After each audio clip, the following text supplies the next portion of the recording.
Assalamualaikum warahmatullahi wabarakatuh. I'm Rahayu Wilujeng from 5BA class English department at State Polytechnic of Sriwijaya, Palembang.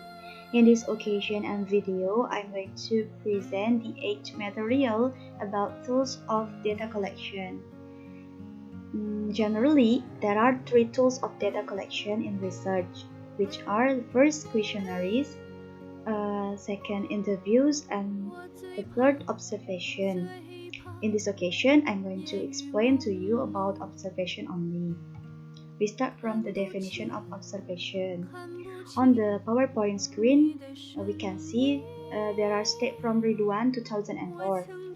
He said that observation is a data collection technique in which the researcher makes direct observation to the object of research to have close look at the activities undertaken. In other words, in simple terms, observation is direct observations of change and social developments that occur in the field. There are some things to observe, which are first space, namely the place or location of the object of research.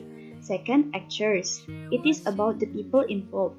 And the third, activity. It is about the activities of the people involved. The next is object. The object that are still related to what's being researched. And the next about act. Act is about the certain actions. And the next is event. The events that occur around what's being researched. 7 is time.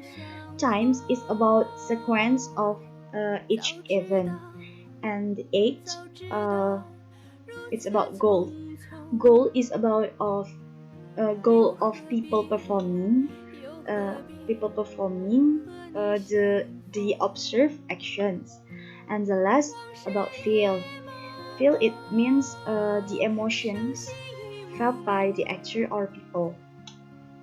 So, what is observed during observation is things that can be observed not only by the eyes and ears, but also by heart or feel. The next is types of observation. Okay, there are on the PowerPoint screen we can see that there are 2 types of observation. First, participatory observation, and the second, non-participatory observation. The participatory observation is observation that for open observation that made by participating directly in the group or part of the thing of research, and not just as an audience. So in here, the identities of researchers aren't covered up. So it makes sometimes the result can be inaccurate or manipulated to look more better. An example of participatory observation is when researching the customs or traditions of a particular community group or some ethnics. And the next is non-participatory observation. Non-participatory observation is close observation. That means the original identity of the researchers is covered by the fake identity. So, and the researcher is also doesn't directly participate or only as an audience. Commonly, the non-participatory observation is used to examine things related to negative behavior or attitude. For example, research on the behavior of students littering in certain schools. Next, its problems in observation. The first are Access. It's about problem of access. When research is open, in the sense that the researcher present themselves and their research, access to observation depends on the negotiation process. And the second, about sampling. This initial sampling observation can help determine who the informant, when they can meet or be contacted, and so on. And the next is resulted data validation. The data generated by an unstructured observation is generally more diverse because it includes a variety of search tools used as needed, such as diary, field notes, voice recorder, picture, and also video recorder, and etc. And the last, ethical issues. The first open observation is identifying the real identity of the researcher. And the second, closed observation. It's cover up the real identity with a fake identity and are often rejected because it contains lies. The next is stage of observation. There are three stages of observation. First is descriptive stage. It is entering a social situation such as place, actor, activity. And the next is reduction stage. It's about determine focus. We have to make a bullet points or an outline about the things that we research.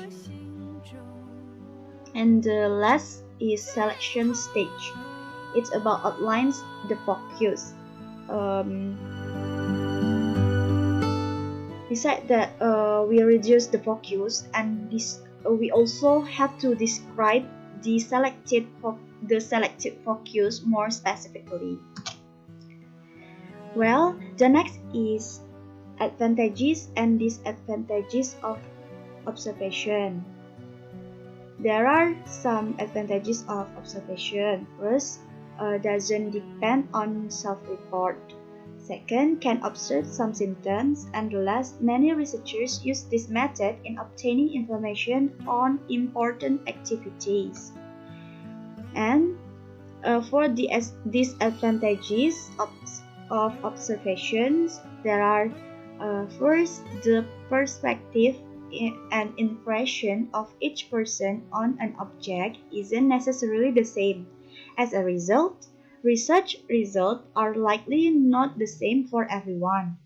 And last, everyone's ability to keep something accurate has limits. This could result in the information we are going to report incomplete.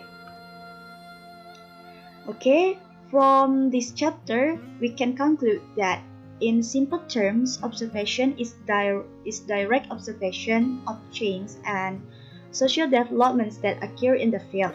There are two types of observations, which are participatory observation for open observations and non-participatory observation for closed observations. This data validation method is simple and economical, I guess, but it still has its own advantages and some disadvantages. Okay, I think that's all about my explanation in this chapter, in this meeting. Thank you for watching. I do apologize for my mistakes. Wassalamualaikum warahmatullahi wabarakatuh.